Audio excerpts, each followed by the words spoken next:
Muito obrigado, antes de mais, pelo convite, na pessoa ali do nosso colega, que também é advogado e professor aqui da casa, que fez aqui uma excelente organização, à presidência da mesa e moderação também, o cuidado que me pode amoestar de forma sutil, que é para eu reagir ao meu nome, e dizer a todos que estou aqui muito satisfeito, mas que eu vim para uma conferência em comemoração dos 20 anos do Código. Foi assim que fui desafiado. E reagi dizendo que há aqui estabelecer um link entre o Código e o direito penal, entre aquilo que o Código tem e o direito penal. Ou seja, uma hiperligação para saber se ela funciona. Sendo carregando o botão do Código de Insolvência, chega ao Código Penal. Bom, mas já temos aqui Código Penal em abundância e temos societário em abundância, insolvência, e ficou para mim este link. Mas o link não funciona. Apesar de existir um título no Código de Insolvência, ele não funciona. Eu vou tentar explicar porquê. Mas antes disso, queria-vos dizer que há aqui alguns pontos de referência. Primeiro, são os 20 anos, eu tenho 20 minutos e vou tentar dar 20 tópicos. Não é fácil, não é fácil. Não sou daqueles que acreditam nos livros nem nos filmes.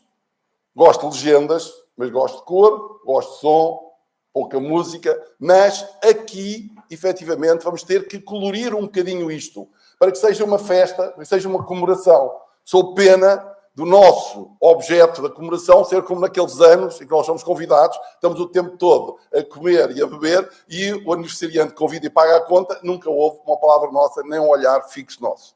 Eu vou fazer isso, ok?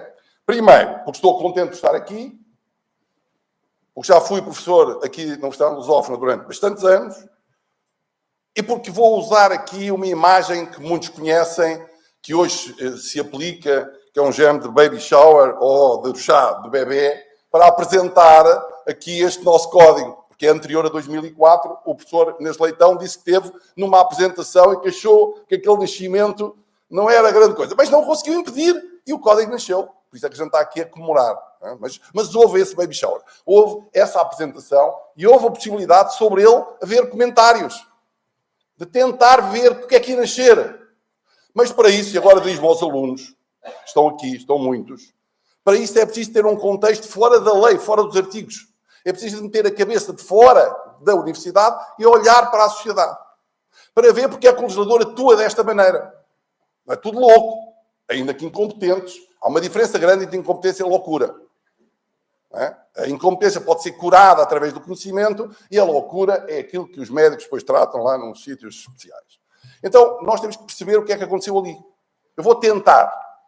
Não vou dar o livro para ler. Eu tenho um PowerPoint que gosto sempre de deixar alguma coisa para a memória futura e para me defender. Porque muitas vezes não tenho tempo para falar. Como os advogados ficam no fim, às vezes não sobra tempo e eu mando o PowerPoint. Por isso, eu defendo sempre, nunca saio sem nada que prove que lá estive no momento e para o convívio para o qual fui convidado. Ok? Mas não liguem muito àquilo que vai ser projetado. Mas pensem que em 2004 a sociedade que nós tínhamos não era esta. Nem esta universidade era esta, onde temos aqui um auditório hoje que comporta 200 pessoas, nem lá fora as empresas eram aquelas que nós temos hoje. Então eu vou aqui para vos dizer que, apesar da hiperligação ser falsa, existiu um projeto, uma proposta de lei, onde estava anunciado o propósito, onde estavam anunciados os objetivos. E desses objetivos que eu transcrevi, só alguns, isto é lei, não é prosa minha, escrita minha, é lei. E agora podia passar. Ai, tem que ser eu a passar, desculpa lá, não estou a fazer isso. Bom, ok. Nesse dito preâmbulo, que aqui é a exposição de motivos, porque é uma proposta de lei 50/9 de 14 de maio de 2003, é como hoje antes da criança nascer, aí 2 mesinhos mostra-se o quarto, os cortinados, né? É assim, aqui o pessoal de mais novo já está a rir. É isso, isto custa dinheiro, depois os padrinhos levam lá uns merendas para dar. Isto foi uma festarola que se fez na altura. Esta festa onde é que se fazia? No Conselho Consultivo do Ministério da Justiça, que eu era membro. E nesse Conselho, quem é que lá está? Quem é que vai à festa? O professor Inês Leitão disse que essa festa foi na universidade, para os professores. Mas isso, o pessoal que escreve livros. Para o pessoal que só fala, esse Conselho tem o vice-presidente do Supremo Tribunal de Justiça, o Procurador-Geral Adjunto, a ADN, mais uns professores escolhidos, daqueles que trabalham nestas matérias, e depois um advogado ou dois. Era isto. E o pessoal falava sobre esta proposta. Que quem é que introduzia? O governo. não é? O ministra da Justiça que nos dizia aquilo. Com o FIC. O que é que se quer? E o que se queria era isto, responsabilizar. Vertente civil e penal. Este era um código sancionatório. Este código era um código em que o grande interventor era o Ministério Público. O Ministério Público tinha as competências para requerer a insolvência. Na altura, parou e depois ficou atenuado esse objetivo, esse empoderamento do Ministério Público. Eu não encontrei o papel que fiz na altura, tenho pena, mas sei que o fiz, porque alguém levantou o problema da inconstitucionalidade. Porque nós, os advogados, tinha dois motivos. Um, de natureza mais ou menos intelectual, e outro, corporativo. Nós batíamos nos procuradores, porque, no Ministério Público, porque eles tinham uma ação penal no direito de trabalho. Eles representavam os trabalhadores e a gente já tinha ali, não pode. Era uma situação excepcional, não era? No Estatuto do Ministério Público. E queria-se introduzir lá que também tivessem a competência para requerer a insolvência numa triangulação entre a lista de execuções, quando o pessoal, pessoas físicas ou pessoas coletivas, estavam em debilidade, o Ministério Público ia lá e tinha a competência para os empurrar para a insolvência. Não era falência, parecia mal e mudaram, como não há hoje réus arguídos, isso tem que saber. Às vezes há umas subtilezas nos títulos, mas depois, no conteúdo, é a mesma coisa. O que se queria, efetivamente, era expurgar da sociedade, do mercado, as empresas em que o Estado não cobrava, em que as pessoas não sabiam que havia devedores crónicos e com isso financiavam, ou com isso estabeleciam relações comerciais e depois aquilo caía rapidamente, o desemprego disparava. Era preciso, nessa altura, estamos em 2004, ainda não havia a crise de 2008, 2009, era preciso limpar o mercado e esse código era um código de base sancionatória. E agora nós podemos ver, é interessante se continuar a ler, torna-se a alteração dos tipos criminais, e o registro em formato das execuções, tudo isto depois de lido com calma, mas mais lá para a frente, hoje não, vocês vão ver que na exposição de motivos estava aqui essa realidade que eu estou a comentar. E depois aqui um número especial, artigo 3º, para as disposições penais e processuais que tinham de ser alteradas para articular precisamente o direito das insolvências com o direito penal. Isto não é este link que eu falei, não foi porque eu inventei para dar aqui um ar intelectual, tecnológico e dos ativos e tal, agora digitais que a malta gosta disso. Não é nada disso. É que na altura este link era deste legislador básico, mas que já queria meter dentro do Código de Insolvência uma raiz do processo penal e do processo e do Código Penal. Estava ali e basta ler. Vejam que o número 2 diz: fica igualmente autorizada a prever a obrigatoriedade da remessa ao Tribunal de Insolvência de certidões de despacho de acusação, de pronúncia ou não pronúncia, de sentença e acórdãos referidos. Porquê é que, num processo de insolvência, se tinha que ter acesso a despacho de acusação ou de não acusação? Obviamente é porque dentro do processo de insolvência, código de um único processo, não, aqui não era como o Código Civil, que tem bigémios. Não, aqui é só tem um processo. Não é? E é porque, estando lá dentro esta informação, o Ministério Público podia atuar de maneira a poder requerer a insolvência nas situações que ele entendesse fazê-lo. E por isso também havia um artigo para as competências do Ministério Público, onde dizia claramente: pode requerer a declaração de insolvência de um devedor nas situações em que o Ministério Público representa interesses. E representava interesses sempre, naturalmente, que o Estado, algum organismo, administração pública, na sua vertente da Segurança Social ou fiscal, pudesse atuar. Okay? Era assim. Depois, este artigo já não está assim, já diz que pode nomear procurador ou representante, não ficou a competência para o Ministério Público, não foi alterado o Estatuto do Ministério Público, então, hoje só diz intervir nos processos de insolvência, só diz intervir. Mas era para estar escrito que era o Ministério Público que atuava e que fazia e que detonava a insolvência. Levantou-se a dúvida no Conselho Consultivo, isto recuou um bocadinho, mas continuou para aquilo que interessa. Aquilo que interessa é o quê? É que existe um título no Código de Insolvência a tratar das coisas. Mas antes disso, já existia no projeto, era o artigo 168, lá à frente a azul, depois fica a correspondência ao Código de Insolvência. Isto está só a vir aí ao fundo, ou não? Tá? Isto que eu estou a dizer está também nos vossos computadores aí à frente. Não, estão mesmo a ouvir, não está? Okay. Era a coisa que eu, quando era professor, mais traumatizava, era eu olhar e não perceber. Será que não estão a ouvir? Falava cada vez mais alto, dei cabo da garganta à conta disso. Mas, pelo menos, barulho faço. Mesmo que não ainda está, ok, não é mal. desde que haja um barulho sobre isto, é uma festa, porque a festa faz-se com barulho. A festa se faz com silêncio, não com omissões. Estamos a comemorar, temos que agitar, temos que criar aqui uma dinâmica para a gente entender se este código vai sobreviver ou se este código se vai transformar. Nós já sabemos, posso adiantar, que este código sofreu de um género de botox. Não é lifting, é botox. Tem-se umas coisas ao lado e alguns enxertos. E também meteram dentro do código um outro processo. Pronto, já houve aqui já uma transformação, já ficam a pensar que a coisa vai ser difícil daqui para a frente, se eu tiver tempo. Se não tiver tempo, fica tudo escrito. Bom, vamos lá continuar. Então temos aqui o tal título, que é o título 16º do Código Penal. Há muitos advogados que não conhecem este título. Eu, enquanto estive na ordem, anotei o Código de Insolvência, mas não depois do dispositivo, dentro, o artigo. A insolvência é a situação em que eu punha. É a situação, pois, 3. A situação da ordem 3. Onde tem a sentença 128. Eu anotei e depois cedi todos os direitos do autor, não ganhando da pista à ordem, porque os advogados estavam em pânico na altura. Conheciam o Código de Processo Civil, saíram 300 artigos, um calhamaço enorme, como é que aquilo se digere, então foi preciso divulgar, porque isto é uma disciplina nova. Então, nessa disciplina nova, que se julgava que era de insolvência, enxertaram um título. Nota, um título é sempre uma coisa importante. Esse título tem como epígrafe indiciação da infração penal. E depois disto lá dentro, logo que haja conhecimento de factos, inicia a prática de qualquer dos crimes previstos e punidos no artigo 227 e 229, mandará ao juiz dar conhecimento da ocorrência ao Ministério Público para efeitos de justiça da ação penal. Continua a estar assim. Ali o doutor, e bem, quando falou no direito penal da insolvência em sentido amplo ou restrito, era aqui que a gente tinha que... Não é? Será que este link é um link hoje para o direito penal em sentido restrito ou é já para o direito penal da insolvência em sentido amplo? Não é? Nós temos que introduzir aqui novidades. Nós temos aqui crimes novos que envolvem as empresas, o branqueamento, a corrupção, etc. Não é? Não sei até que ponto faz sentido que isto fique só espartilhado em 227 e 229. Parece que podemos ir mais longe. Esta é a grande discussão de hoje. Mas quer-se isso. Nunca funcionou. Ninguém usa isto, mas não tem interesse nenhum. Então, porque é que vão agora interpretar isto como sendo direito penal em sentido amplo? Nem em sentido restrito. Não é? Isto é como dar bifes a vegetarianos. Não vale a pena.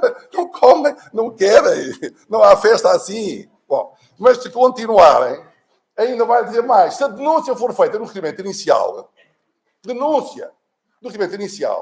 e já estão a ver o que é fácil denunciar. Deu cabo de empresas, estragou os credores, tinha tudo a ver navios. Já está uma denúncia. O que é que tem que acontecer?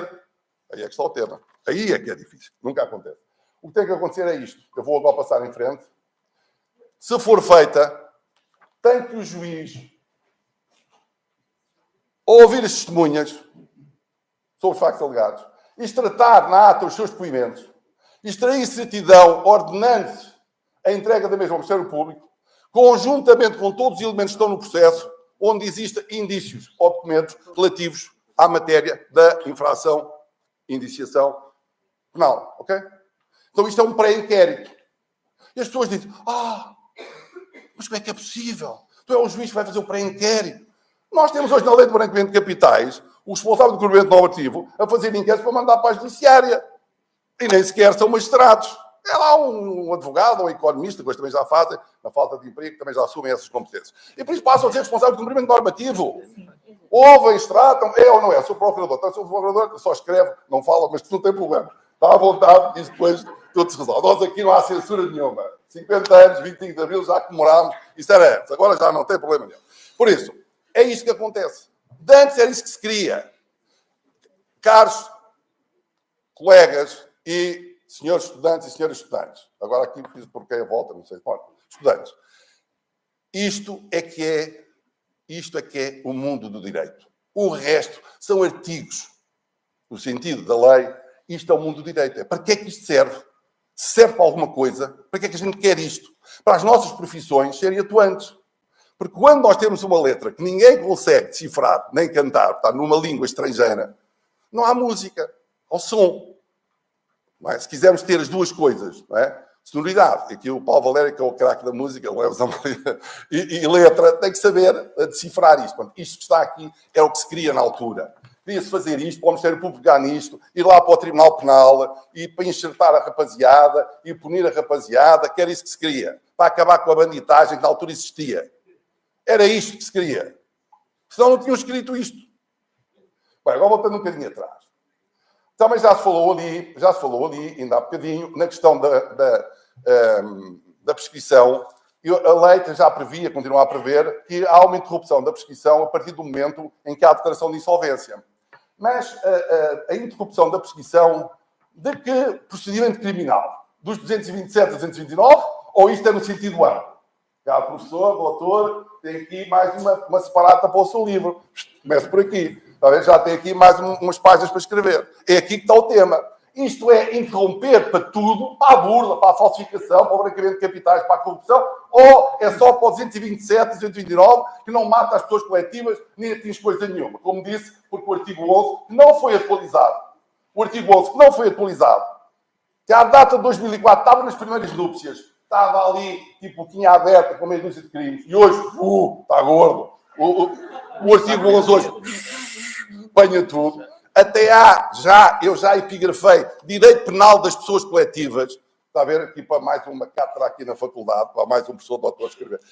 Direito penal das pessoas coletivas é recente. Veio com o processo de quê? Veio com o branqueamento de capitais. Vem com a corrupção. É aí que aparece. Até aí não havia. Então, aquilo que está aqui também tem que ser interpretado. E depois já vou às conclusões. Quanto tempo tem, professora? Ainda tem 5 minutos. Mas só é para isso. São 5 conclusões, é 5 a 1 para cada um. Está certo. Pronto, mas agora aqui, tem uma tolerância de 3 a 4. Uma tolerância, muito bem. Depois diz aqui também, para verem que este link, esta hiperligação, aí ao fundo também estão a ouvir, não estão a ouvir aquele lado aí, ok. Se não tiverem a ouvir, digam-me que sim, para ficar traumatizado. Aquilo que está ali, remessa das decisões proferidas no processo penal, era o que já estava na proposta de lei, mas vejam como é que é possível tolerar isto hoje. Como é que é possível manter este artigo hoje e o código já foi alterado várias vezes? Como é que é possível? Como é que se deixa isto? Para que é que se quer isto? Alguém que consegue interpretar isto? Deve ser reunido tribunal de instância, então dos espaços de pronúncia ou não pronúncia, da acusação ou não acusação, a remessa deve ser ordenada na prova de decisão. Mas para quê? Se o artigo da insolvência qualificada diz que as causas penais não vinculam e o outro não vincula, tenho aqui um acórdão. Ó, Sr. Professor, Sr. Procurador-Geral Adjunto, isto não é só treta, também tenho acórdãos, para ler aqui para casos práticos. Está aí, vale a pena ler. Não só o sumário, vale a pena ler. Mas para que é que isto existe? É estranho. Não, isto é o tal baby shower, onde a criancinha era de uma ADN terrível. Aquela criancinha tinha um patrono. E o patrono era o Ministério Público. E quem ia tomar conta dos tribunais de comércio era o Ministério Público. O juiz era um desempatador e o credor um motivador. Era isto que estava, nessa altura, em causa. E por isso ficou aqui. Para se receber no processo de insolvência, no tribunal, na altura que se cria, e se fez ainda alguns, de comércio, se receber o acervo da indiciação, da acusação e da pronúncia em crimes desta natureza, para serem tratados por quem podia fazer dentro do processo de insolvência. Era isto. Então, é perfeitamente absurdo, como podem ver. E se duvidarem que é absurdo, tem aqui este acórdão, e depois tudo pode ser divulgado, óbvio, mas vale a pena ler não só o sumário, onde diz claramente isto. É patente, claro, o desígnio do legislador no sentido de não ser vinculativa à decisão do incidente regulado no título tal, que é o incidente de qualificação, do referido compêndio legislativo, já não falaram em código, compêndio, porquê? Porque já não é um código com acessórios, isso é um compêndio. O documento legislativo para efeitos da instauração e prosseguimento do atinente processo criminal. O que se diz aqui, a gente sabe isso, está escrito, não é preciso estar a dizer, não é? Mas é um facto. Uma coisa não vincula a outra, então porque é que existia aquele manancial todo, aquele título todo? É porque, evidentemente, era um link intencional que, infelizmente, não funcionou. Não sei se devia funcionar, aí não me interessa muito, mas foi isso que eu vim aqui dizer antes de mais. O link não funciona, mas vale a pena testá-lo, porque se calhar os seus professores, agora no desenvolvimento deste código, podem conseguir alguma solução. E agora vou já terminar com os tópicos conclusivos. Os tópicos conclusivos, para mim, e estão aqui, é que, na exposição de motivos, o legislador, de forma direta, disse ao que vinha, já transcrevi. Em 2004, nasceu um código com um processo de execução universal, um código de um processo, de base sancionatória, liquidação coerciva da empresa insolvente e responsabilidade dos seus dirigentes na vertente civil e penal. Isso era o que estava no Código de 2004, mesmo tendo abandonado aqueles poderes do Ministério Público que ali referi. Em 2012, e aquilo, entre aspas, é o que está na lei, é instituído o processo especial de revitalização PER, através de uma técnica que é o chega para lá. Tinha o artigo 17, chega para lá. E criou-se o 17A, 17B, 17C. É a técnica do chega para lá.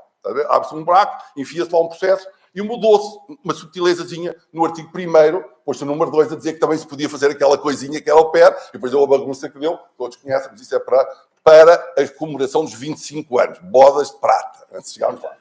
Bom, é instituído o processo de revitalização, tendo-se iniciado a transformação de um código, de um processo, num guia de revitalização e recuperação de empresas. Eu tenho ali em cima da minha secretária um guia que organizámos no escritório, onde o Paulo Valério participou e bem, é um cientista também do direito nesta vertente, que tem 700 páginas, onde sem só o código, o resto é material avulso, do tal compêndio. Isto não é só, para uma pessoa, uma entidade insolvente, pessoa física ou pessoa coletiva, não é só o código, nós temos dezenas de diplomas importantes para tratar isto e daí chamar de compêndio, concordo, mas houve aqui uma invasão da lógica deste código de processo para um código de 2 processos que, em parte, não deu grande resultado.